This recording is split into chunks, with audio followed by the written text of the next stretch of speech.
Ce-am făcut amândoi de-am ajuns la război? Ce-a rămas nedescris, nevorbit?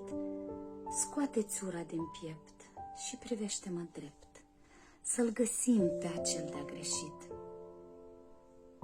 Nu găsim un verdict în straniu conflict, căci prea multe am adunat. Ne privim, ne urâm, vrem să ne omorâm, să vărsăm sânge nevinovat. Dar dacă ne întrebăm, din ce punct măsurăm adevărul, cu ce etalon, constatăm negreșit că amândoi am greșit și nu scoatem un nou eșalon. Căci în orice război se ajunge în doi, eu și tu, pic cu pic, cot la cot. Dar putem să ne oprim doar dacă ne dorim și iubirea nu-i moartă de tot. Hai să ne mai privim, dacă ne mai iubim.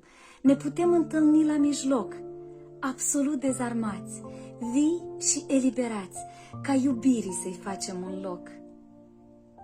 Hai să spunem direct, nu-i un singur corect când în plasă suntem amândoi, dar există un vis, cer senin și deschis, într-o lume fără război.